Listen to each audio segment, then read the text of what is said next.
recording.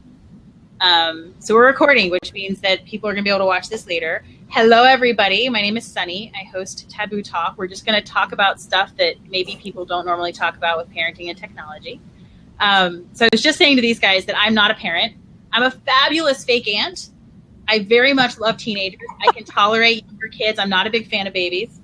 And I feel like I have an opinion, a valid opinion on parenting, because what you guys do with your kids is going to impact me later, because I'm going to have to live in the same world as your kids. So I feel like even non-parents should, in my opinion, have an opinion about parenting and actually care about it as a subject. So with that said, who wants to go? I'll go. I don't mind.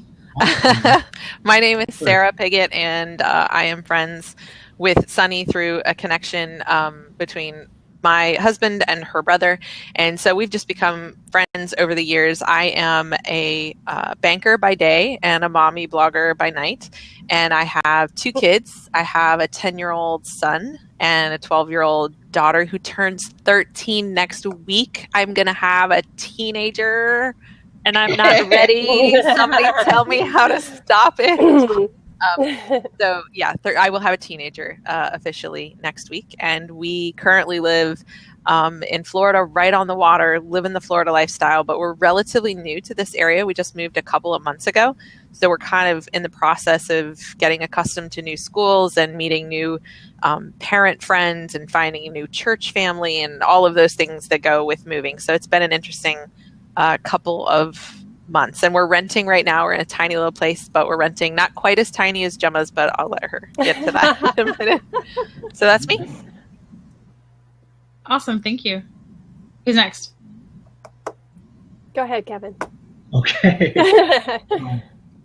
Kevin Cadigan, the name that you guys see across my forehead there is Akwanza. I actually am an author and a mentor and a father, and the list can go on of things that I do outside of work. I currently work at Wyndham with Sunny's brother, John, and I actually know Sarah as well. I've been to your house and I've seen your husband's badass motorcycle. Yeah. That's so funny. I didn't know you guys knew each other. That's great. As soon as it came up, I was like, hey, I know her. But I actually work at Wyndham. I do web development during the day, and I do a host of things outside of work. One of those things are being a father to a 5-year-old and a 3-year-old who have become my life. And the whole idea of fatherhood is just taking me to a whole nother level. So I'm super honored to be part of this foursome and looking forward to the conversation. Awesome. And I cannot believe that your children are 3 and 5 already. That is like, that's parenting right there. Like that they just grow up so fast. That's crazy. Yeah. So I'm Gemma Anderson, and I travel the U.S. in an RV. I have 4 children, and their ages are from 18 to 12 years old. So almost all teenagers, actually. Oh my goodness. And so I've stayed home with them. I've stayed home with them, and now just getting into travel writing, but still balancing. Obviously, I'm still homeschooling the kids. We do mostly unschooling, and we do rely a lot on tech because that's where we get a lot of our resources. And met Sunny in New York City at a BlogHer convention. So I have a lot of years of parenting, but I would have to say that it wasn't until we had our autistic child that it kind of forced us into changing a lot of our parenting style. And it hasn't been probably that many years that we've kind of transitioned into, instead of the punishment type of parenting, we've transitioned into more of a gentle parenting aspect, which is more about conversations and connection. And how long have you been in the RV? Like how long have you been doing that lifestyle? So we have been full-time in the RV for 5 years, and we sold our house. And so we only own a 5x7 little storage unit. But other than that, we sold and gave away all of our stuff. So yeah, it's been a good way to get to know our kids, definitely. We've got so much diversity. It's crazy. Like, I mean, I know I forgot. I knew you had a kid who was on the spectrum with autism. I can't remember really what. And I know, Sarah, you've got some of the more common now dietary restrictions going on in your household. Yes, my daughter has celiac disease, so she's gluten-free. So we don't do gluten-free as a trend or to lose weight. We do it to keep her from dying. You know, it's important. And she and I actually both also have epilepsy, and so just medical concerns for her, keeping her seizures under control. And so she's kind of the more medically more effort is needed for her medically. But yeah, the other one is healthy as a horse as long as he's not falling and breaking an arm. He has a tendency to break things. So as long as he's not broken, he's good. I feel like that's kind of how it was in my household with my brother. Like, as long as he wasn't broken, we were in good shape. Yeah.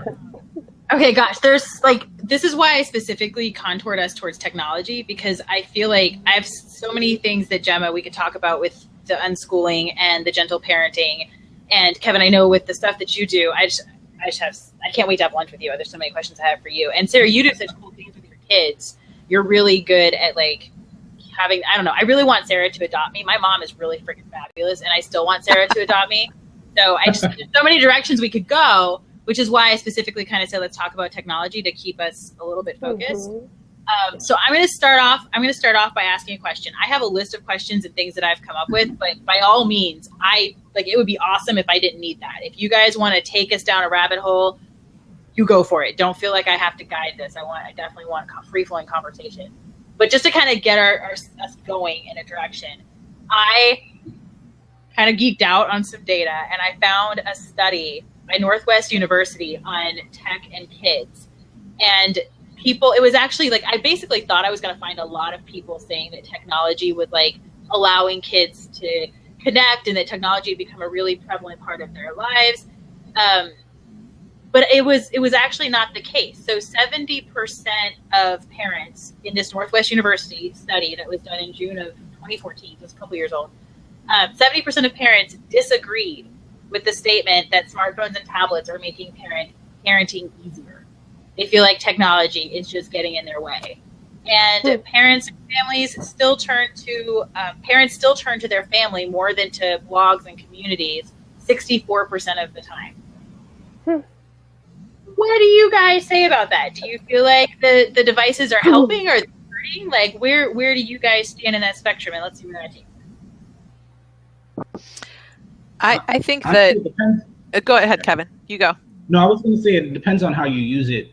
For me personally, I was very anti-technology with my kids at first, but then I discovered programs like ABC Mouse and all of those other programs that give them an opportunity to learn instead of playing games. And once I became aware of those, I was way more comfortable with letting them use it to help educate rather than keep them quiet. Just as an analogy, I used to call it giving them a pacifier. I would give them my iPhone or my iPad, when they were smaller, as a pacifier, to keep them quiet, to keep them calm. And it does that. But I think if you have the right technology that you're putting in front of them, there's nothing wrong with it at all. Well, and it's interesting because there's angles too. There's the kids using tech, but there's also parents using it as a resource. That's true. Yeah, absolutely. And I think that there's a great opportunity for the interaction with the tech to bleed over into more traditional low-tech ways to do stuff. So, if your kid is drawn, like my son is, to YouTube and likes YouTube videos like crazy, of course he'll watch parkour videos where, they're jumping off everything, and I'll see one that's really dangerous, and I smack him upside the back of the head, and I'm like, no. I know you're going to want to try that. No. But then he'll watch magic tricks, and he teaches himself magic tricks. And then, we go out and he's interacting in public with people and showing them cool magic tricks. Or, you know, if you think, I want to get my kid involved in martial arts, I'm going to go to the karate class that I pass every day on the way to work and just enroll my kid in karate. Well, if you let them spend some time and give them that task of research some different martial arts and find one that you like, and they can go and they can look at videos and look into the background of these things. You know, maybe they don't want to do karate, maybe they want to do capoeira, or they want to do kung fu or something. And so they can kind of they can be more empowered to be a part of that decision. You know, we can have them find things that interest them and then transition to a low-tech way to use that as an enriching opportunity. And like my daughter, she likes those, I call them brain melting games, like websites like Cutesy, where it's just like, click to make a sparkly cupcake. And you know, like, she would spend hours like, you know, making the little puppy bark. I don't know. But one day she was playing one of those different, like, find what's different between these two pictures. Well, for some reason, one of the pictures just captivated her. Like, she just fell in love with the picture. And she found out that it was from a book. It was the cover of a particular book. So she clicked over to Amazon. She bought the entire trilogy. Didn't know anything about the book. Didn't know what it was about. And she got, you know, each book is about that thick. And it's come. And now she got like 700 pages of this genre that she had never delved into before. And she's loving it. She's loving the entire series. Like, I never would have found that book, but she just sort of followed what interested her. And so I think that if you can keep it from just being like the mind numbing hours, but you can help them transition to, when something sparks your interest, let's do that in real life. I think that's the connection that helps make it not a bad thing for them to have screen time. I think you're pointing to one thing I know my mom did a really good job of that shows up all the time is really cultivating a sense of like curiosity about the world that transcends technology. And that's really up to you guys as parents, and not even just you guys as parents, but like us as adults, to really foster that in the kids around us. And I guess I wonder how many parents are being responsible for that versus using the iPad as the pacifier, which I feel like I see a lot when I'm out in public. You know, the parents are at dinner and the kids on the iPad. And it's like, what is he missing, or what are they missing in his world because they've given him this piece of technology versus, you know, including him in the conversation. But then I also am present, like, I'm not a parent. So, like, maybe if I had a kid that age, I would want to stick an iPad in front of him so I can enjoy some freaking peace and quiet too, right? But, like, that sense of curiosity, I think, is what I know you, Sarah, do a really great job with your kids. And I imagine that comes a lot in your household, Gemma, with the unschooling. Because I know you really encourage your kids to follow that. Yeah, definitely. And it's funny because I think at first I was really hesitant. When we left on the road, they had been in public school. And we had always been, we lived in rural Minnesota. They had been outside a lot and did a variety of other things other than technology. And I really limited that at home. But when we went on the road, technology became the way that my kids could connect in. So they connected in with their friends. They stayed in touch with people that we had met. And I guess for me, I kind of had to ask myself, was I just going to believe kind of the statistics that you were saying, that technology and this technology that came into our life, you know, is this bad thing, kind of reminds me of going back in time whenever there's this, you know, like the Beatles came in to music and then the adults were all like, oh, this rock and roll music, I think it's a bad thing. So, you know, really just looking at it for myself and looking at that and saying, okay, well, what is technology doing in our life? And then seeing it as just another aspect of living. So I don't think it would be good for my son, who's 12, to play basketball 12 hours a day. I don't think that would be a very good balance for him. And so for me, it is this, okay, so what is the balance? What are my kids' needs? And how can I encourage them to learn how to make that balance work for them in their life? And so that's kind of where we've gone with it. And the other thing that I had to finally accept was my husband is a technology guy. That is how we live on the road. So for me to just say technology is bad, that means that what my husband is doing for us and our family is that bad. So I just kind of can see that in some of the kids, the technology is really something that they're going to be doing for a profession. And it's okay for them to explore that too. It's just the balance for us. I think in a lot of things in life, it comes down to moderation and balance, right? So how do you specifically, John asked in the chat, he's like, do you have a solid framework in place to help them stay away from the temptation of those silly games? Like specifically, how do you guys manage that with your kids? Like what works for you? In all honesty, like now that they're older, I don't have a lot of rules and regulations on that. I think sometimes because we hold our kids back in certain things, then they want to, they're wanting to indulge in that more. And so I finally did just say, okay, go indulge in those silly games. And after a while they get really tired of them. And that moves them on to something else like TED Talks, or that moves them on to things that they really are interested in. And that's, I guess, what I've found is that there are, for my daughter who is learning how to do design and do portraiture online, she's using YouTube to take her courses. And she's learning, I guess the point is the kids have to learn how to balance this for themselves. You can't go from being regulated by your parents and then suddenly be 18 and then free for all, kind of like we've experienced in college with alcohol. You've seen kids that are held back, and then suddenly they're let free and they have no idea how to internally balance that in their life. And I guess setting up the framework like John was talking about when they're younger, but then little by little allowing them the freedom to make their own choices so that by the time they're 18, they've already been able to decide for themselves how much movies they're watching and how many silly games and what they're using technology for. We have all of the technology in the main living part of the house. Like they don't have TVs in their rooms. They don't have computers in their rooms. So if you want to be watching TV, like we're all watching what is on, or if you're online, like everybody's seeing what you're playing. And so it's just a very natural progress. If you look over, it's like, okay, you've been on that game for like half an hour now, or you've watched 4 episodes of, Gem and the Holograms. That's probably good for today, Right. So for us, it's just very organic because they don't just have open access to it. It's in the general living space. We don't like all go to our separate corners with our tech. It's all in the main part of the house where we spend our time together as a family. How does it work for you, Kevin? Because your kids are a lot younger.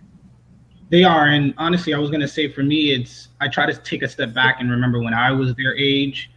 For me, then television was the technology of the time, and it was the evil thing, and we sat in front of the TV too much, watched it too long. And so I think back to that, and I'm like, listen, I think I'm perfectly fine despite how much, television I watched in my age. And for my kids, it may be iPads and iPhones now. I think when they get to our age, it may be like their kids are doing virtual reality, and virtual reality is bad. So for me, it's like I just like Gemma did. I let them have their way with it, but I tried to monitor it, like Sarah said, keeping an eye on what they're doing, but letting them have that freedom to explore and be a kid. You're only a kid once, and so we put all the safeguards on the technology so that they're not watching, adult stuff or things that are a little too mature for them. But as long as we keep those restrictions on them, I think it's fine. Let kids be kids. And I think once we've done the parenting job on the back end, the technology is just entertainment, So, okay, so Noah's in the chat talking about some stuff that had actually come up in some of my research as well. So there's a lot of statistics that support that. They've done surveys of school-age kids where kids don't really care about recess anymore. They don't play outside. They don't go to playgrounds. Playgrounds are being removed from public parks because kids aren't using them. So on the one hand, my trend identifying part of my brain can say, okay, well, this is just a trend in how children are playing. And it used to be that we had teeter-totters, and now we have these really high-tech playgrounds. The next evolution is technology versus a playground. But then the other part of my brain that's like, you know, an old lady compared to them, I'm like, but playing outside is awesome. And then I think about like the planet, and I want kids to like feel the connection to the earth and want to save the earth. And like, there's so many downsides to that as well. So how do you, if you're going to take a free flowing, encourage your kids to explore mentality through technology in your kids, like Emma and Kevin are, how do you also, as the parent, guide them, making sure that they still spend time with nature and they still spend time with other human beings to develop that compassion? And like, how do you balance all of that? Pick me. This is such a hot topic for me. We have kids that are friends. We've lived in the multiple neighborhoods we've lived in. Like, there's a knock on the door and it's kids. Like, can your kids come play? And they just go. And then they're just gone for a long time. They're gone. And then we go out and we're like, kids, it's time for dinner. And they come back. It's amazing how that works. Go figure. It still happens. But here's the thing. So I think that the reason that our kids today don't play outside the way we did when we were kids is because playing outside by its very nature is unsupervised play. It's unsupervised time that you are away from adult oversight. And so I think the reason the kids don't play outside today is because the adults don't want the kids to have unsupervised play. So I don't think it's an outdoor, indoor, tech, non-tech. I think we are not comfortable as parents letting them go without supervision, but we don't want to put down our own tech to go climb the tree with them, right? I think if you took any kid that might, okay, maybe that's too strong. Most children, I think if you said you can play with your Xbox or you can go into the woods with your friends and climb a tree and play tag, I think almost every kid would be out the door like a shot and probably not close the door behind them because they don't do that. And I think that you would find that's pretty universal today. What you won't find is parents that would be willing to let their kids run off into the woods without adult supervision. And you know, we've moved, just like moving to the new neighborhood, like I mentioned. We've met a new friend and I'll go to the door and introduce myself and this is my son and he would really like to play with your kid. And we live in a gated community that's pretty small. It's about 70 townhomes where we're renting right now. There's like a pool in the middle, some tennis courts. We live on the water. So there's a bunch of docks and mangroves and stuff like that. But it's a relatively small area. And we've said, as long as you're within the gated, you know, the fenced area of this big community, free reign, go where you want. And there have been some parents that are just like, yeah, go, have fun, you know, enjoy yourself. And like, they don't know me, but okay. And off the kids go. And then we have other parents who actually live in this neighborhood that won't let their kids come out or like go around the corner of the building because they can't see their child from inside their home. And frankly, I want to shout to them, then get out of your home and let's go play with the kids. But they won't do that. And so I just feel really strongly that our kids today, they don't play outside because we don't want to let them play outside. We might let them go in the fenced backyard, but that's really lame. Like, I would rather play with my DS than a fenced backyard too. But if you leave them without oversight, they will pick that. Now, not only do you have other families that have a different tolerance for that, but even within your own family, like you can have kind of fall in a different place on the spectrum of risk appetite for letting your kids, you know, be on their own. Like, if my kids are together, they can run around like monkeys. Like, they could go and I don't need to know where they are and they're good. I would not let one of them go out by themselves, even to check the mail or like get something out of the car. Like, they're like, oh, I got to get my binder out of the car. I'm like, okay. And I'm up and going with them because you're not going out into the wide world by your one self. But two, like, they're invincible, right? I don't care. And so, but my husband, like, he'll let them walk home from the bus stop or ride their bike home from grandma's house. Like, he's just go to the mail, you know, something simple. and so he has that tolerance. And so that can be tricky even within the family unit to say, okay, well, they're your kids and you can parent them the way you want. So like if I'm not around, I know they're on their own a little more than if I'm around and they're just not going anywhere single at a time. And so I just think not playing outside is totally, I think it's on the parents completely. Well, let's face it, outside isn't the outside that we knew growing up. Like, there are bad things that happen outside nowadays. We know that for a fact. There's bad people, there's bad things. And so I think for me, what I've done is I've tried to not only go out and kick the soccer ball with my kids and play football and tag, but I tried to put them in the organized sports. So, every Thursday and Saturday is soccer and soccer practice.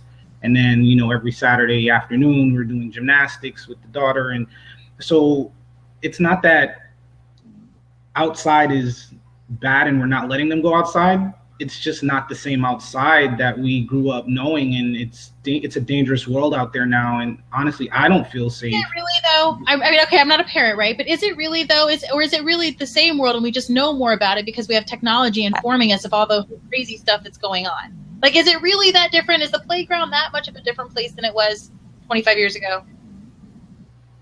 Or is it just that you're getting old, Kevin, and now you understand? Now you know that people are bad. I might have an opinion.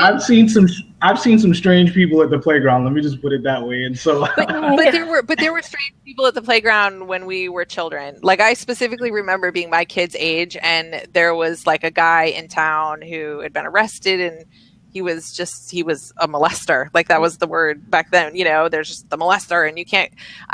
I mean, I'm kind of with Sunny on this one. Like, I think there have always been creeps, and I think it depends on the neighborhood that you're in, sure, as to your tolerance for that. But I think just when we were the precious cargo, right? It didn't feel so scary because we were taken care of, and now we have the precious cargo, so it's harder to let go of that. And this also comes with, your perspective is going to be a lot different because you're not going to let your 3 and 5 year old like run off and go play in the street unsupervised, right? Like mine are 10 and 12, they can kind of hang, right? We'll see. And then obviously, her teenagers, like that's not even something probably that is much of an issue because they can, one of them's an adult, right? So they can handle their own, certainly if they stick together. So it is an age thing. Like your appetite for that now is probably different than it will be 7 years from now when you're in the stage that I'm at or where I'll be when I'm where Gemma's at. Yeah, it's funny. Maybe I'm just afraid. Sorry. I was going to say, maybe I'm just afraid to have the conversation with my kids being 3 and 5 about, bad people and stay away from people. I think that's a conversation that I'm probably dreading. And so that's probably why I'm holding on a little more. And they are pretty young. They're really young too. Oh yeah. So please don't send your children out to play unsupervised. Not yet. Not at 5. No. 5 is too young. The other thing I was going to say is that I think a lot of times we fantasize too about what that means. Like this years ago, this outside time that was so beautiful. We don't have that anymore. I lived in northern Minnesota. I had outside time every day. Sometimes it was so boring. It's not always this blissful thing. And just because you're standing outside doesn't mean that you're happy or that you're really gaining anything from that experience. So sometimes I think there's this argument about being outside, and sometimes I don't really understand it. And the other thing that I was going to say is kids are so busy now. When do they have free time to even be exploring outside? We have them in 3 different activities per kid. So we are spending more time in the car, and we are spending more time taxiing them to school to their next activity. That when do they have this free time to just be explorers? And so I don't know. I don't think it's necessarily that the kids don't want to do it either, like Sarah was saying. I think the kids like to be outside for a certain amount of time, and there are fun things about having that time to adventure. And with my experience, that can get really old too. Sometimes I wish I would have had technology. So I think I think there's a lot of good stuff what you're saying, Gemma. I also think that there is something that comes from being outside and being bored and being over it that causes kids to use their imagination in a way that technology maybe isn't necessarily fostering. So when you get bored outside, being fed kind of what they, instead of them thinking it up and imagining it. I can understand that, and I think that there needs to be time for that, but I don't necessarily agree that it has to be when you're sitting outside. That's true. That would happen whether you're sitting in a room full of toys that you think are boring now and you're forced to come up with something new to do with them, or whether you're outside by a stream or whatever. But I think that maybe that's one of the impacts that having the tech has. Is that I'm let me read some of the stuff in the chat here because it's going pretty crazy and it's got some good points. So Kirk said that he understands the outside has changed, but don't we learn when and where to avoid things when we're growing up? We learned as kids isn't there now, and it's causing a lot of situations to happen now. So I think what he's pointing to is that when kids, so Sarah mentioned the molester, and I don't know if my brother remembers this, it was a funny memory about his childhood, but there was a homeless man that lived along the lake that we played in, and he would like make stuff for us, and we would put food out to him, and it was like along a stream that was pretty steep, and we would swing on a rope across and like make caves along, all sorts of stuff that's really dangerous that I know now. Like we were swinging on a rope swing 10 feet above the ground and could have broken a leg, and we were like digging out a cave in the side of the wall that it could have collapsed on us, and there was probably ranges in the water, and we're like walking through barefoot, right? But we learned what our limits were, right, by having that freedom. And I don't know that kids are necessarily getting as much of that because as parents we're worried about them and filtering them. And then Noah responded to that and said, I think there's more bad things around. People, roads, more opportunities for bad things to happen. And then John came back and said he agrees with Kirk that it's important to learn those instincts and street smarts as a child, have them as an adult. There is kind of an evolution, Noah's saying, that as we live longer, there's a biological occurrence happening. You guys are saying a lot of great stuff. If you guys put a /Q in front of what you say, if it's a question to one of us, it'll show up in the question so we can distinguish, because I might not be able to see all of this great chat you guys are having. And I'm having a little bit of trouble hearing you, Sunny. Are you guys able to hear me? There, that's better. Okay. Yeah, there's just some background noise. Yeah, there's background noise in it. I'm going to start to listen, but I'm going to turn my AC off because I have a window. So we'll see if that helps. There's one in here. I felt like I've been really focusing in a new direction. Hold on just a second. John says, without anyone to guide them, the virtual world feels like the real world. That's true. Kirk said he was an electronic addict, but that didn't happen until his lights went on at night, and he had to be home anyway. Okay, so let's shift gears a little bit. We've been talking a lot about what happens with kids and technology, but what has technology done for you guys as parents as far as resources? I found a really great quote in an article from the UK. It said that apps are to parents of today. Oh, here we go. Just as the dishwasher liberated women from the kitchen, so too will apps take over some of the duller organizational work of parenthood. Apps are quickly connecting parents to communities, offering them both expert and peer-to-peer support. How is that shaken out for you guys? Have you guys found that you constantly are using technology as a resource, or are you still kind of going to your families and like local communities and stuff? Let me turn off my air conditioner while you guys discuss. All right. And go. All right. I'll take it. So I find that I use a lot of online resources, but I use a lot of those resources to connect with people that I've met maybe in more traditional ways, but to stay connected. So, as mentioned, so my daughter has epilepsy. She goes to, she's been blessed to go to a special summer camp for kids with medical needs. And so we've gone to a family retreat there, and we'll meet other parents of children with this condition. And then when we get home, Facebook is how we stay connected. Texting is how we stay connected. They live all over the state. I would never see them again if it weren't for tech, right?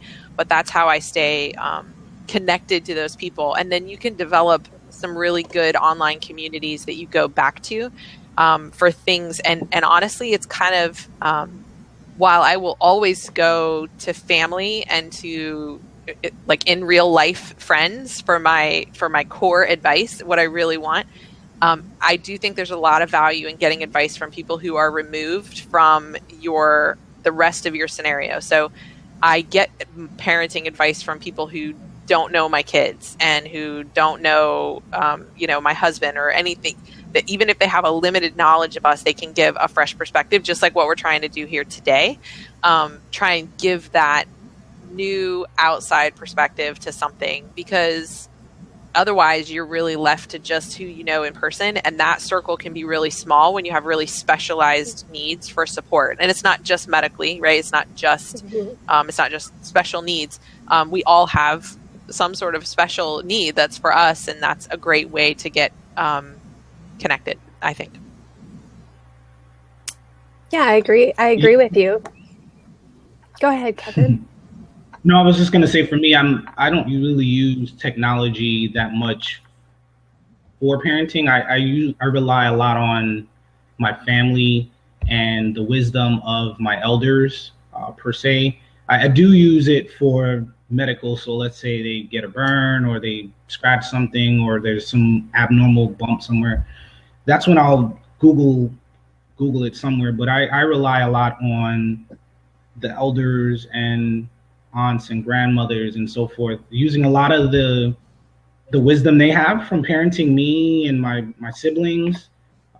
I find that to be the best source of information rather than technology, because I find everyone on the internet seems to be an expert, and come to find out it's just someone. Yeah, it's just people like us. It's people like us running our mouths. No, and exactly.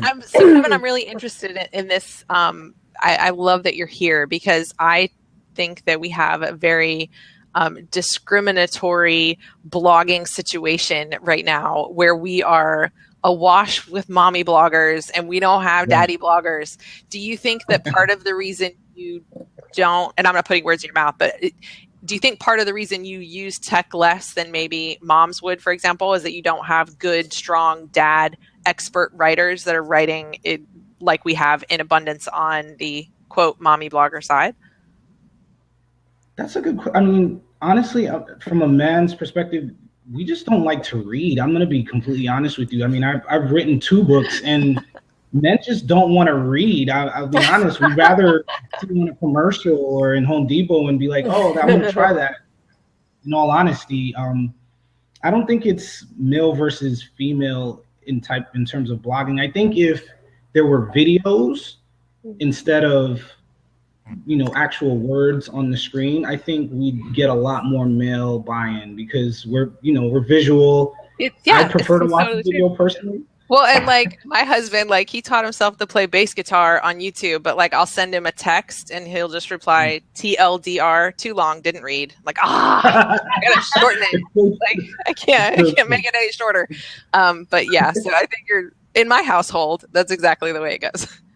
Yeah, but my son reads like crazy, so I don't know where you lose that in time, because my kid loves to read, but I know as he gets older, he won't want to. I feel like if it was on Reddit or Awesomer or something, then the guys would pay attention. I don't think it has anything to do with reading. And John's blowing it up. He's like, hey, don't stereotype. No stereotyping. John reads. I can vouch for him.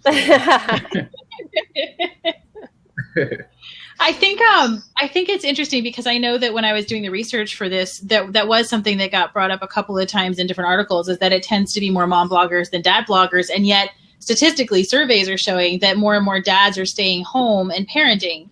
So is it that they need videos? Like, is that a whole niche you just discovered, Kevin, that you could go dive into and make a fortune at being like a dad video blogger that suddenly supports other dads? Or is it weird? I think there's a market for that, and I might jump into that world. Noah's asking, what do we think is an age for a cell phone? I can say what we just did. So my daughter, we waited until she went into middle school, because when she was in elementary school, our son, who's 2 years behind her, like they were at the house. We transported them to the school where they stayed together.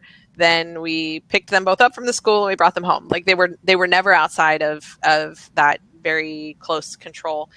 When she went to middle school, now they're at 2 different schools, and she was going to be taking a bus. So there was going to be some period of time where she wasn't on home property and she wasn't on school property. And so we really felt like she needed that. And we went with a hand-me-down flip phone. We asked around for friends. We wanted a cheap flip phone that like you can text and you can do nothing else. And so that's what she got. And she had to spend that time proving that she wasn't going to lose it. She wasn't going to break it. She wasn't going to abuse it. And that thing came in so handy because there were plenty of times that plans changed, or she would say, oh, this practice after school got canceled. Can you come get me? Or we needed to let her know something. And we just felt really, really good about it. And she went that whole time. She never lost it. She never broke it. She never anything. And so this year she's in 7th grade now. And she'll be 13 next week. And this year there was an iPhone under the tree for her. And so she has graduated, but she hasn't abused it. I thought for sure, here we go, smartphone, like she's gone. She really hasn't. She's installed a couple of games, but we don't have either of them on social media. And so she's not, she can't be Facebooking or anything. So she's playing like, Zebra Revolution, or I don't even know what it is, Zebra Evolution. Our son, though, because we just moved here, again, new school, and because of this new community that I sort of described where I just let them run free. Well, there's like this timing difference when our daughter's not home, but our son is, and he was running off by himself with friends. So he was still in a group. But when I wanted to do the whole like, come home, like he didn't come home and I would freak out. Right. And so we wanted him to have a phone, and the circumstances that we have now warranted it. Like we live close to family now. So if my mother-in-law is going to pick him up at the last minute because it's raining instead of him riding his bike home, we needed a way to do that. And so again, your son's a pager, and he can go to an old school payphone. And I just really want one of your kids to have a pager because I feel like they can make them cool again. Honestly, my son's phone kind of looks like a pager, and he has like the old man belt. Like he's got a little holster because he's got boy shorts. Boy shorts don't have pockets. They're like gym shorts, no pockets. So he's got the little holster. But here's the thing, like he was just itching at the bit. Like why does Sissy get a phone and I don't? Because she's older. And so he gets his phone earlier. He's only in 5th grade, and there was a phone under the tree for him this year, old flip phone. He loses it. He doesn't charge it. He doesn't play with it. I don't even know why we gave it to him. It's totally lame. He has zero interest in having this thing that he finally has acquired.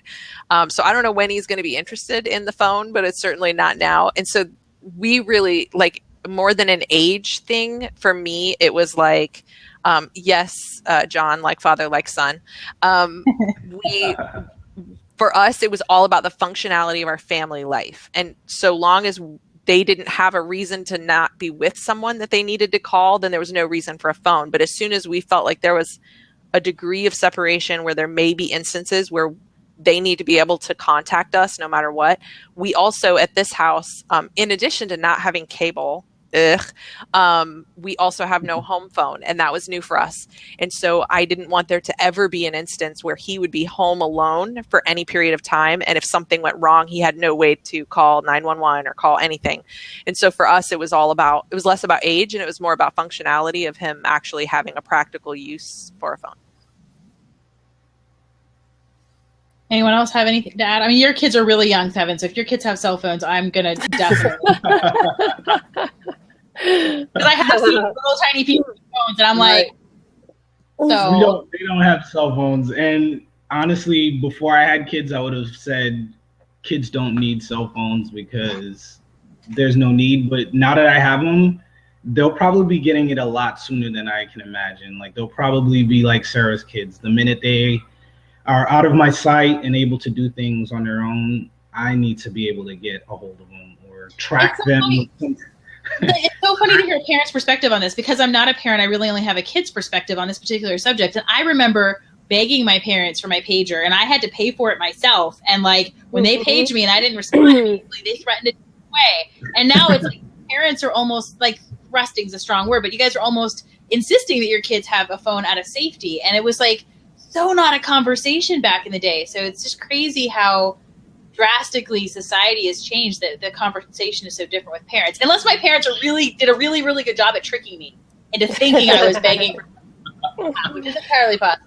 Well, and I did hear about an app, and I'll look it up for you later. But there is an app that if you call your child and they don't call you back in a certain amount of time, it locks their phone. And so the only number that they can call after that is yours. So if you text them and they don't text back, you call, they can't operate anything else on the phone except to call you and check in. And I think that the phones they have now that are really basic, that like have just 2 or 3 buttons that are pre-programmed to call mom, dad, and grandma, I think those are brilliant.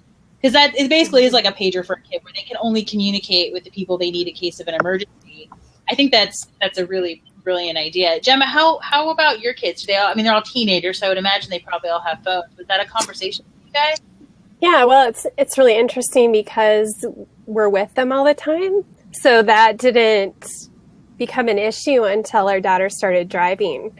And so when she was 16, she actually bought the phone, and we pay for the service. And because we're driving in cities that we have no idea, neighborhoods or things like that, and so that's all the time. It's all different for you guys, right? Right. And with the other kids, actually, they ended up getting cell phones just without service. So there are old phones that we pass down, and then they use the Wi-Fi when they're here. So it's really not, it's a different issue. Let's just put it this way. We're going to live as simply as we can, and adding 4 different cell phone bills to our income is we're not doing that. Gemma, I'm curious how long do you stay? Like, I know you live in the RV. Like, how long do you stay in one location? Like, do you stay in one place long enough where they become some sort of settled, or are you like truly traveling, seeing the sights, and just like always on the go? The first year we were traveling every 4 days. So we would come in, see the sights, move, because we thought we were only doing this a year. And then gradually over time, like come to today now, and we've kind of settled in on moving to an area and getting to know it. In the winter, like for instance, this year we're settled for 4 months. So then the kids can get connected into a homeschool group. And then they also can take classes. Like my son is actually going to the parkour gym. So it's really funny you said parkour, Sarah. Most people don't know what that is. I know. So that's kind of how it's settled down now for us, is that we kind of pick our winter spot and we'll travel to our summer kind of area. Because traveling a lot, it is a lot of work. And then, like you said, the kids don't get to connect in with communities. We don't either if we travel that fast.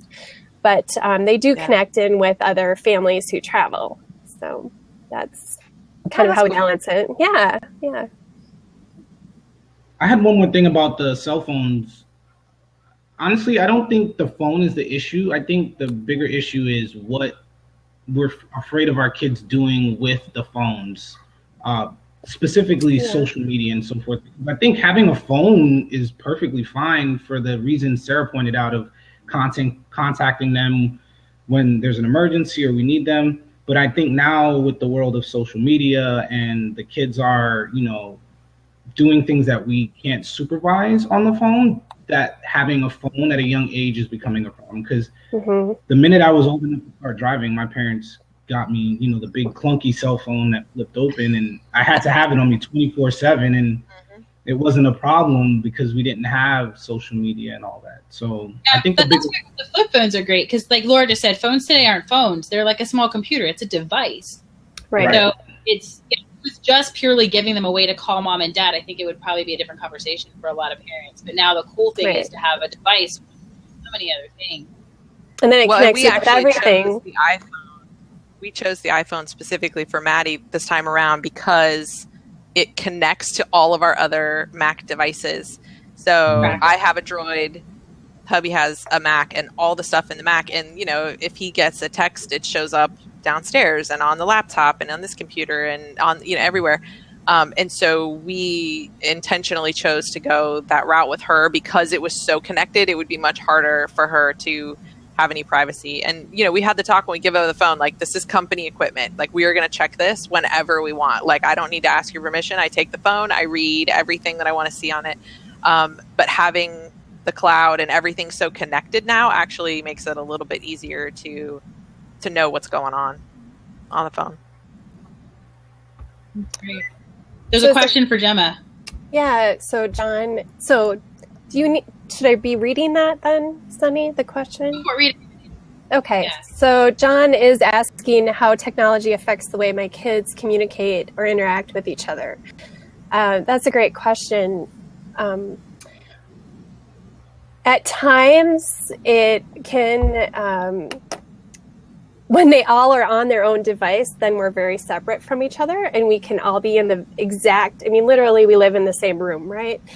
But that can separate them at times, and other times it's the tool that draws them together. So they'll find something that they've been, they're excited about or something they've learned and they have to show each other. So that it can go both ways. The one thing that I really do love about it is that it connects them in with the people that they've met all over the United States. And I see technology there to be a really strong communication and connection tool. And so that is kind of what brought me around to seeing it as being a more positive thing. I hope that answers your question, John. Well, he'll speak up if it doesn't. That's my brother. So. Yeah, he'll speak up if it doesn't. Okay, so this might be a little harder for you guys to answer, but I just kind of want to bring it up as a subject and we'll see where it goes. One of the things that came up a lot in my research for this was the class divide. So the notion that we're all talking about this because we all have the bandwidth financially to produce a phone for our child because they want one. But there's a huge section of society that doesn't have the ability financially to provide their kids with that. So then those kids are now not getting the same experience as the richer kids who have the tech. And what's that going to do to their ability to be prepared for a job, to be able to connect with other people, to be cool, to not get bullied? There's a whole conversation around all that, right? Have you guys had any experience with that, just with your kids, friends, or I know we obviously all are talking about buying phones, so it's not a financial burden for us. But have you seen that play out at all in your worlds? I can actually talk to that. I actually mentor a 16-year-old that actually goes to Evans High School. I love you, Kevin. Have I said that yet? I really love you. I'm really excited to get to have lunch with you. Continue. Sorry. Yeah, I can't wait as well. To that point, I mean, if you guys know Evans, that area, that section of Orlando is very, very, for lack of better words, just poor. Let's just put it that way.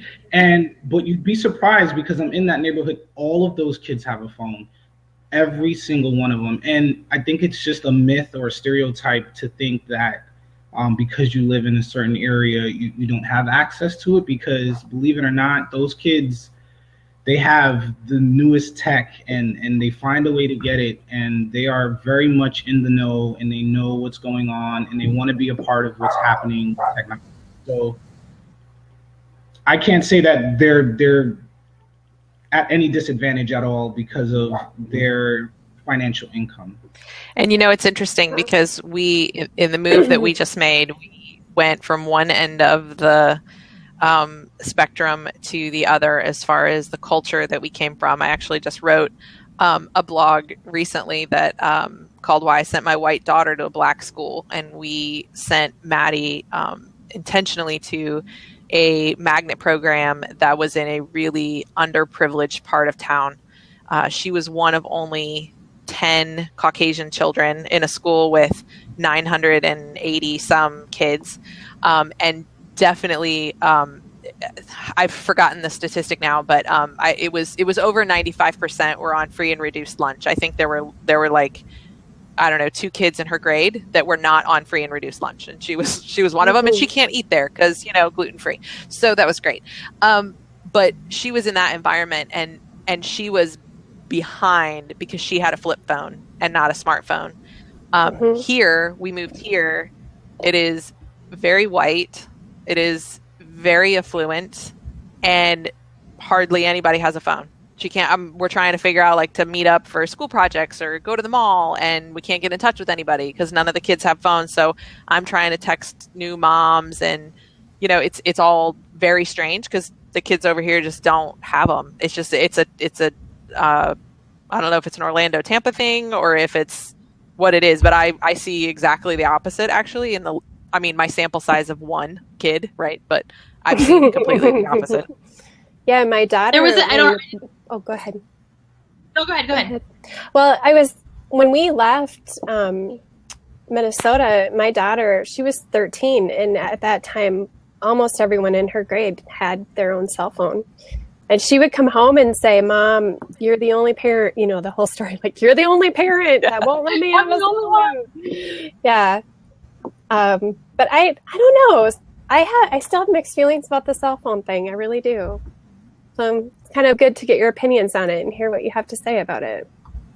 But honestly, if you looked at my kids, and my son, he's so new to it. Like I said, I almost wouldn't even consider his, but my daughter, she's had it a couple years. She's been able to exchange phone numbers with friends and with everybody. Like if you looked at her line of texts, it's almost all her grandmothers. Like she spends it talking to her dad and I and talking to the grandmas. And my mom will write me and be like, "Maddie texted me on the way to school that she's nervous about a test. What's going on?" It lets them have an unsupervised or unfiltered conversation too, whereas that's not something that she had before she had a cell phone. She might call from the house phone when we had one, but it's an interesting way. And just like me, I interact now. The only interaction I have with my grandmother is on Facebook. Like that's pretty much the only way we communicate to each other. And so I can already see that replicating itself with her, keeping in touch with her. My mom had to move to an unlimited texting plan because that's how much Maddie wanted to, talk to her. That's really cute. It's funny. So I also mentor teens in underprivileged situations. So most of the kids I mentor are aging out of foster care. So they have just in the state of Florida, they get a stipend. Sarah loves foster kids. In the state of Florida, they get a stipend if they follow all the rules when they turn 18. An amount of cash in their world. And most of them, the first thing they do if they haven't already gotten a cell phone is they go buy one. And so when I get my hands on them, they've entered this program. And I got to tell you, it's crazy how there's one girl that I have only actually met in person once, and I've only actually talked to her on the phone twice. And every other communication with her has been through text. And she will literally be living under a highway, homeless, but she will figure out how to pay her cell phone bill and be able to text me. So I think that older kids, I think you're right, Kevin. I think that becomes something that they figure out. And I think for me, being on the outside of it all, I feel like it's kind of maybe almost a little bit like the idea that you go through a bad neighborhood and everybody has a nice car. Like they choose to invest in certain things. They prioritize to be able to stay connected. Sure. Right. I also know that statistically, for families who have an income level of under $100,000, they have like more than, I'm not reading the stat, but I remember it distinctly, and I'm not going to word it well. But if the family income is over $100,000, then there's at least 5 devices or more in the household. When it goes under $100,000, it's like 60% less devices. Like they'll have a computer, and the family will have one smartphone, and the kids won't have devices. Kind of thing. So there is something, based on people who are filling out surveys, there is something to that. And I know Kim was saying that in Canada, I've spent some time in Canada recently, and I can vouch for this. Service there is really prohibitively expensive. Like you can get a phone for a normal amount, but like service is it's like a car payment. It's a big bill there. So it becomes a lot harder. So just something interesting. I know we don't honestly have like personal experience to speak more about it, but it's just something kind of interesting that we maybe don't all talk about or think about as much because it's not here. John's got some stuff he's saying. So, it's let's see. We've got Kim. She's saying that her son's first paycheck, he went out and bought an iPhone 6. Her son's about 19, 20 now. John says that at some point, if technology becomes an easy way to stay tethered to society or maintain the illusion of a connection. And then we have a question: how much is too much? How do parents use technology to monitor their kids? Which is a good question. Like, is there a point where it's inappropriate for parents monitoring everything? The limit? No. Like, at what point are you, Sarah, are you going to let Maddie have some freedom in her texting? I don't know. I mean, I think my answer will be really different by the time my kids are Gemma's age. I know that I'm gonna eat these words, but seriously, I don't think that. I think that it's like anything else in life. They're going to earn the trust as we go, and if I find that that's the case, but no, I mean, I think the technology will continue to be company property, and until like while you're a minor, then I have the ability to do that, and so. You want to, I want to respect them, but they have to behave respectably, right? Like they have to be respectable to be respected. And so I think that's part of that process. So, I mean, Gemma's already laughing, so I'm sure it's not going to be the way it really plays out. But I don't think, now, I mean, when we were kids, we didn't have cell phones, right? But I still had to like call my parents when I got to that second point. Like, I'm going from A to B. I need to call and check in when I'm at B. And so now if I used, I've seen some comments here about like tracking apps and things like that, location services on your phone. So I don't view that to be any different than when I had to call and check in and say where I was. So I think that's totally kosher. I'm sure there are parents that I would think getting involved or like posting on sites or behaving as them, that would be misuse. Like John's question is, how far is too far? And I think adopting their persona in an online environment or shaming them online in an environment like that would be misuse. But when it comes to monitoring, like I'm kind of thinking everything's fair game. I don't know. Yeah, I feel like reading text tracking their activity. Like I don't see a problem with tracking where they're at geographically. Like, I feel like that's free range. As long as you're paying the bill, you should be able to do that. Now, reading their text, they would have found you swinging on that. They would have found you swinging on that rope 10 feet up in the air, and they would have known that you weren't where you were supposed to be. What do you do, Gemma? Do you monitor, like what your kids like their texts and their Facebook feed and stuff, or do they earn your trust, or how do you manage that with them? Yeah, are they watching right now? Are any of your kids? I don't think so. No, not right now. Okay. So I can talk about them. No, I totally understand, Sarah, where you're coming from, because that's exactly where I was. And I think you can't know what you're going to do really until you're there. And of course, like we want to help our kids and be with them. And it's just so interesting how it naturally becomes this letting go. And I guess for me, it started around 14 when I was seeing that my daughter was becoming much more independent and she was making better choices. The rule was I needed to know her passwords, and I had access to that at any time that I was feeling like I was concerned about her. And there were a couple times that I ended up using that parental rule or whatever. But honestly, like now that going through that with the first one, they're kind of the guinea pig, and I was really more worried about that and anxious about that. And now with the other kids, my 14-year-old daughter, I just find that I see the way that she's acting in public. I understand who she is, what her struggles are. And so there's a concern I might check, but my whole intention is to just be there for support now.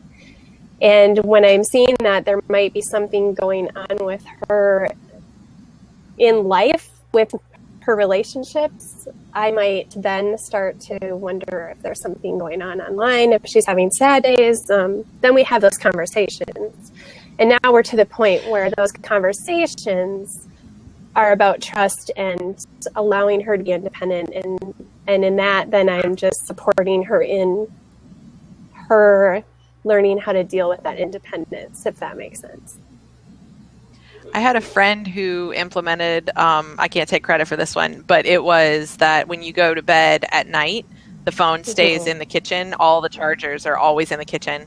And so when the kids go to bed, if you want a phone the next day, you better plug it in at night in the kitchen. And she was able to intercept some very interesting texting that way, because other kids that had their phones late at night when their parents are asleep and they get up to no good, she, it would go off in the kitchen. And so she would know kind of what was going on. And her poor son probably woke up to, what is this? But I thought that was kind of smart, was to put, of course, already our daughter is using her iPhone as her alarm clock. So she can't do that if we're plugging it in the kitchen. But I thought that was a good plan. I had I'm thinking back, and when I was in high school, I had my own phone line that I paid for. I had the pager, and I had my own phone line in my bedroom with my own answering machine. I did too. And I don't think my mom even knew how to check the messages on my answering machine, much less ever thought to wonder if my phone was ringing late at night. So it's just, I'm going to ask her now. She's not watching tonight, but I'm going to ask her. I wonder if those were things that she was concerned about and annoyed that she didn't have power over, or if it never even occurred to her that there would be a point in time where parents would have that kind of control. Because I think we have a lot more opportunities to empower our kids. And I know Laura was just giving videos now of how she empowers them. I agree. But I also think that we have opportunities where as parents we could really disempower our kids. And we're all amazing people, obviously, but I wonder how many parents use technology as a way to control and overly insert themselves into their kids' lives in a way that maybe is negatively impacting their development or ability to trust other people or connect with people. Have you guys encountered other parents kind of maybe holding the reins a little tighter than your personal judgment think is appropriate? There was oh yeah. John. Well, John is Kevin, you've been really quiet. What are your thoughts about this? Honestly, my kids aren't at the age where I need to supervise them, but if I were to say something, I think checking in on them on social media and so forth can really prevent a lot of, or at least identifying when your kids are going through depression or doing any of the suicidal thoughts, or if they're angry. I think that is very important. So when they get to that age, you better believe I'm gonna be Mr. Snoop, and I'm reading through the lines, and anytime she's crying about something, I'm like, who made you cry? Going to go get him. I have friends that are gonna do that. So, it's okay to snoop. It's okay to snoop. You can avoid a lot of things by snooping. Let's just put it like that. Yeah. So I think the point for me is that I feel like that stuff comes up in the daily life, when you're with them and interacting with them and seeing them pull away or things like that. And yeah, I agree with you too, Kevin. It's okay to snoop sometimes. That's our job too, right? Because we don't want to just pretend that we have nothing to do with technology. We also are parenting them through that. Exactly. John had a good response to that, Kevin. Actually, John said that, Kevin, that's actually a really good point. Without some unsupervised activity, how can you really know that you're getting their real thoughts and not just being fed what they want you to hear? So it's you have to give them some leeway on technology to even see how responsible they are when they have the freedom of that. So, yeah. Okay, so but when they're 16 years old and 17, and my daughter, it's especially when you're looking at the age between 16 and 18. So you're going from 100% being their parent, or 100% making all of their choices for them when they first come to you in this world, to looking at your goal at 18 when you're letting them go 100% out into the world. So when our daughter was about 16, it was, well, how do we get her from 16 to 18 and slowly letting that go to the time that we're totally, by the time she was 17, we were 100% allowing her to make her own choices, because we really wanted to be here for her if she had made a mistake or a bad choice. So we wanted her to have that practice before she actually left us. And so with parenting and technology, I feel like it's part of the learning process too. I think it's really cool that you're thinking about that. I feel like the few friends I have that have kids that are teenagers, I don't know that they are really have put as much thought into it as you are, Gemma, about these couple of years really being and empowering them to be ready to be 18. I think that a lot of parents are really just trying to survive that age. Well, right. I was. I think you're right. I think you're exactly right. Survival can become what takes over. And I think a lot of us are so overwhelmed by our own, like we're still dealing with our own stuff as individuals. And then we're dealing with if we're, oh my gosh. So, and then you're dealing with, if you're in any kind of a relationship, then you're dealing with that relationship piece. And then you add parenting onto that. And then you add the pressures of, you know, what you're doing with school or work or whatever. It gets to be a lot. And I really see that being one of the things in parenting that I feel like is really missed is that parents really are so focused on just today that they're forgetting about what it is our ultimate goal is, because we have to look at that ultimate goal in order to know how to get there. And I mean, take it from me, it goes really fast, even though those days are really long sometimes. But if we don't think about what our ultimate goal is with the kids, to be independent and to have all of the skills necessary out there in society, then we're really not giving them what they need. But that's just my opinion. I feel like I'm going to do a whole nother blab with you guys, just exactly you guys again, and talk about road mapping parenting and like goal setting, because we've got all the different range of kids. And I think you guys are all the types of parents that actually think about that kind of stuff, but it's so not something that people talk about, like setting goals in your parenting. I think that's just brilliant, Joe. And thank you for going down that path. Oh, you're welcome. Okay, it's getting a little late, and I want to turn it back to younger children and then wrap us up. So I want to direct this one at Kevin, but if you guys have stuff, feel free to jump in. The one thing that I don't hear talked about a lot, probably because I don't have kids and I'm not around other parents, is the fact that technology distracts parents. So we've been talking a lot about kids using tech. We've talked a little bit about you guys using it as a resource. But there was a mom, I can post the link, there was a mom who spent, I think she spent 30 minutes watching her sons play. And she noted every time they looked to her for confirmation or looked to her for encouragement or like, hey, mom, look what I'm doing, like didn't actually speak to her, but just looked at her. And she made a tick mark, and she found 28 times, it was like 30 minutes, where they were interacting with her, where if she'd been on a phone or a device, she would have missed that opportunity to encourage her kids.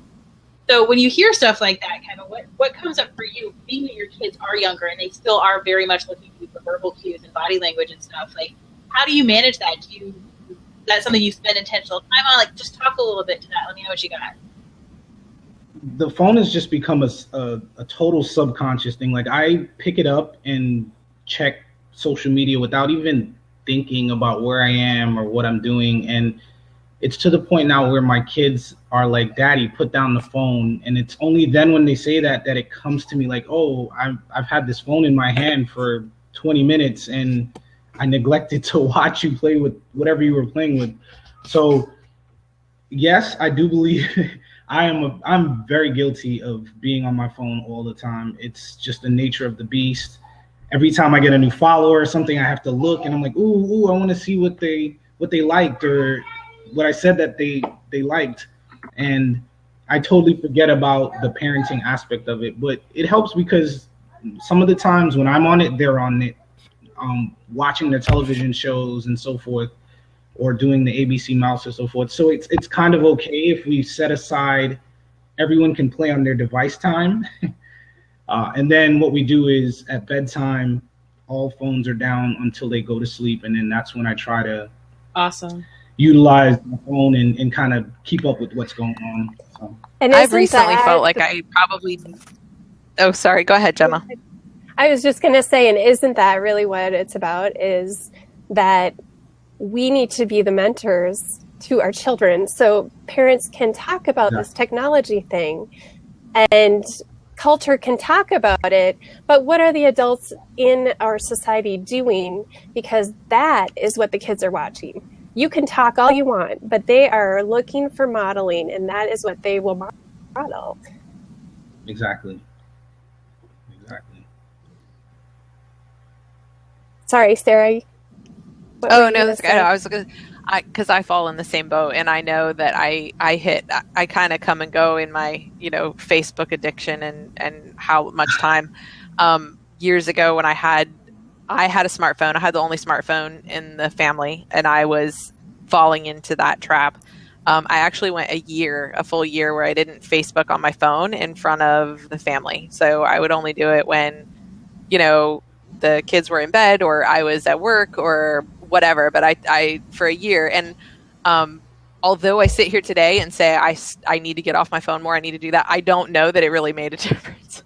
I don't think anybody noticed. I don't know that it really helped at the time. And so I think it's good for us to stay connected, and we need to keep it in check. And I personally am convicted that I need to get off the phone more, but when I was off the phone, I don't know that it made a world of difference to anyone else. But so it's like my personal experience is not. I feel like it's one of those things where you notice it more when it's present versus when it's not. So it's like you guys are acknowledging me right now because I haven't picked my nose for a full hour, but if I were picking my nose, you would notice, right? So like your kids don't notice that you're paying attention to them because they expect that from you. But when you stop paying attention to them, it becomes something that's missing for them. Right.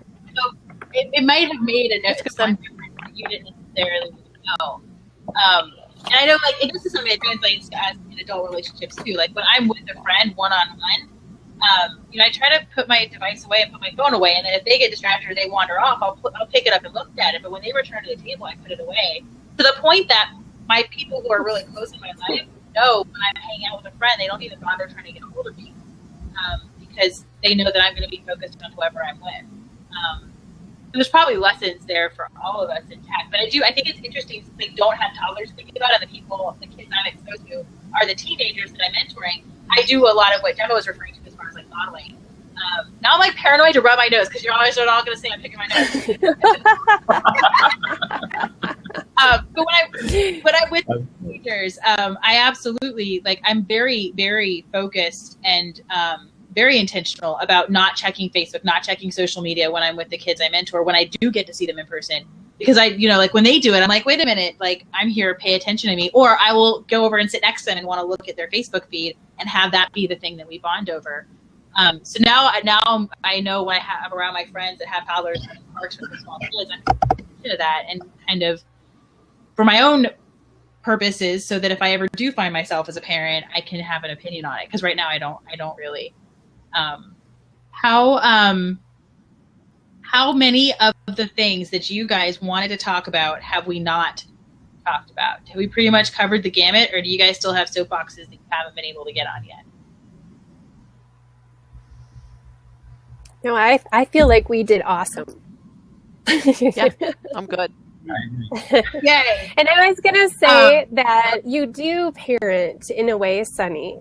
You might not be a parent, but you are obviously you have that role. And I think that is something that a lot of people who don't have children, that they are actually, you're giving of yourself, your time, your energy, your mentoring. And that, for me as a parent, I am so busy at times with just my 4 people that I can't go out and share that with other kids. So I'm grateful that you give of your time like that. Well, thank you. You're welcome. Yeah, I didn't know that Kevin did it too, so now I'm excited to talk to him about that as well. And I think it's interesting too, because that's a whole nother that I could go off on for a while, because I think that kids who have really awesome parents probably could also stand to have a mentor as well. I don't think it hurts to have lots and lots of upstanding adults to look at and to model from, because it's a lot of work to do all by yourself. I agree. So, yeah, absolutely. But thank you for pointing that out. And I still stand by the fact that even if I didn't mentor, that all of us who don't have kids but are exposed to kids, we have a role in those kids' lives. Even if it's some stranger that's sitting next to me in a restaurant, kids watch us. So when we're around children, we all have the opportunity, if we can take advantage of it, to influence and to model and to care. And ultimately, all these kids are going to grow up and be the next wave of employees and be the people who are working in the hospital when I'm an old lady in a bedpan. So it's important to me that you guys do a good job. So, yeah. Yeah. Kevin, do you have anything else that you want to add from a dad's perspective? Like, is there anything that we haven't touched on that you feel is like uniquely the struggle or the perspective of a dude with kids? No, the one thing I just wanted to point out, and I think you touched on it briefly, Sonny, is a lot more fathers are stepping into the role of, being more present in kids' lives. I don't think that was something that happened a lot in the past, but I think there are a lot of fathers now that are stepping out of the box and giving the baths and taking them to school and doing all those great things. And I think maybe that's another conversation for another time, but parenting in itself is changing as we know it, along with the technology. And so as long as we continue to recognize the great fathers as well as great mothers, I think we'll be all right. Yeah, and that's actually a perfect plug. So we have a Taboo Talk coming up on masculinity versus femininity. We're also going to do one on gender roles, and we have one coming up on sexuality, which are all, I'm sure, going to end up overlapping with how the role of being a man in a family is changing and shifting, and same thing with wives and mothers and women. But